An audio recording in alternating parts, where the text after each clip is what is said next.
Hey everyone, it's Daryl here from Plumber Assist, and I thought today what we'll do is we'll show you the simple and easiest way to change a simple tap washer in a shower. Okay, so basically this is a standard shower with two taps in it. I've actually taken the cold water flange and handle off, which is these two things here. I've removed them from this tap here so you can see what it looks like without them. To do that, what you need to do is you need to unscrew the top little faceplate, which will normally say hot or cold. It's just a little dial. So you take that off, and then you can open the tap with obviously the water off. Have a look at our how to turn a water meter off video. So you unscrew that, take the handle off, and then normally what you can do is unscrew the flange, which will then come off like so. Well, it should come off.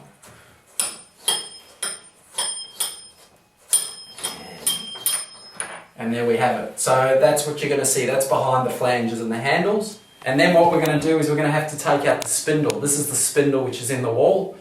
So we need to try and get that out. Now to do that, what we use is normally like a tube spanner. So I'm just going to grab one now. What you do is grab a tube spanner. You can get them from any hardware store, or you may have one, and you insert it into the where the spindle goes, and then you can use a spanner of some sort to just turn it. And by doing that, you take the tube spanner off, you'll be able to unscrew it, and then you'll have a spindle in your hand. Okay, so that's the spindle. Here's the washer on the top, and as you can see, there's not much left of it. A new washer should look like something like that. So you can see all the rubber on top of it. Okay, please remember also to check inside the seat with a pliers and a flashlight and see that there's no leftover rubber. In this case here, I'll show you guys, that's what was left in there. So you've got to make sure you get rid of that piece of rubber, otherwise the tap won't turn off still. We've got rid of the old washer. Now what we do is we grab our new washer, we put it inside the spindle, and then we make sure everything's clear in the seat, and we put it back into the body of the tap and screw it tight like that, and we'll put on the tube spanner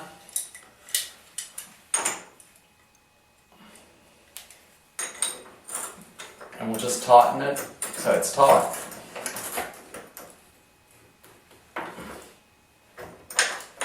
Make sure it's tight, and then make sure we turn the tap off.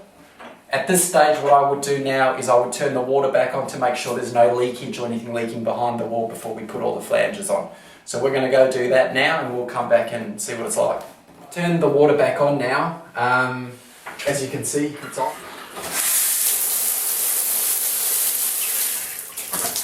Water's back on. Make sure. Sometimes when you turn the water back on as well, you'll notice there's a fair bit of splutter, like air or brown water. That's normal. So just let it run for a couple of seconds and it should be fine. And also make sure you grab a torch and you look inside to make sure nothing's dripping behind the wall, because you wouldn't want that to happen, because what will happen is if there's water dripping behind the spindle, it'll leak down the wall and cause damage. So once that's all done, what you need to do is grab some silicone, fill up the holes so that water won't penetrate, and then you can put all the flanges and handles back on. So we've replaced the washers, we've re-lubricated the spindles, and we've put all the handles and flanges back on with silicone behind here.